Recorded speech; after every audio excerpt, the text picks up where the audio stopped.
Hello, welcome to my channel.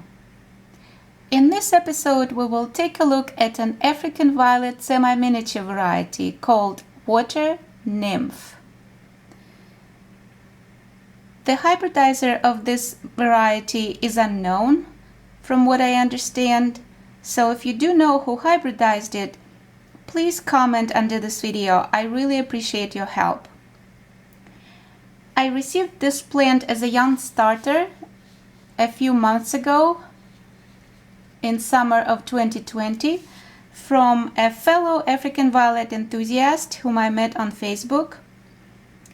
And I was so excited that I was able to get a hold of it because this is not an often seen variety. So it was very lucky for me that I was able to get it. Normally, African violet semi-miniatures grow from 6 to 8 inches across, and this plant now measures 6 inches in the diameter of the rosette, and it is growing in a 2.5-inch plastic pot, which is a recommended pot size for adult semi-miniatures. Water Nymph has girl leaves, and the girl leaf is a type of an African violet leaf that is ruffled and curly in shape. It's different from the regular African violet leaf shape, and it has a light spot in the center at the base of the leaf. So it's a very interesting shape. The color of the leaves on this variety is light to medium green, and it grows quite symmetrically from what I can observe. Water Nymph has very beautiful blooms. They are large for a semi-miniature variety. They're about 1 to 1.25 inches in diameter.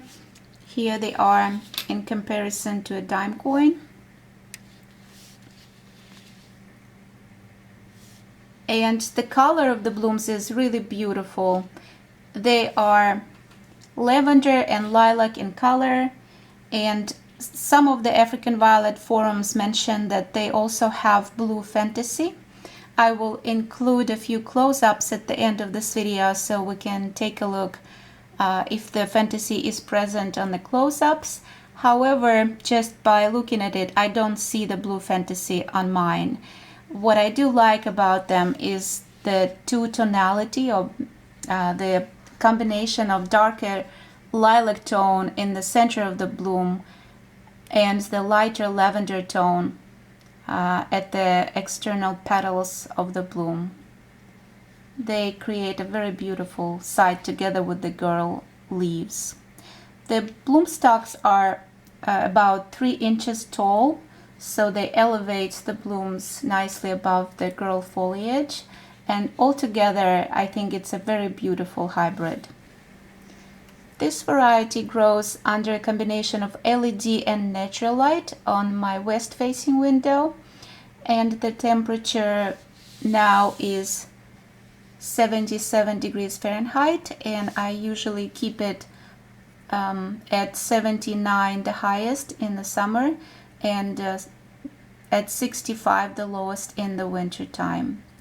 The humidity right now is 62%, and normally it's lower than this. Normally it's in the range of the 50s, and I don't let it go down to 40 or below 40%. I grow it on a wick like almost all of my African violets, and I use regular tap water with the fertilizer, adding 1/4 teaspoon per gallon of water of Dynagrow liquid plant food at 7:95 ratio of nitrogen, phosphorus and potassium. And sometimes I switch it with a different fertilizer that is balanced, meaning that it has equal ratio of NPK, and it's called Jack's Classic at 20-20-20 NPK ratio, and I use 1/8 teaspoon per gallon of water of Jack's. So here it is again, a beautiful and rare semi-miniature African violet with girl foliage called Water Nymph.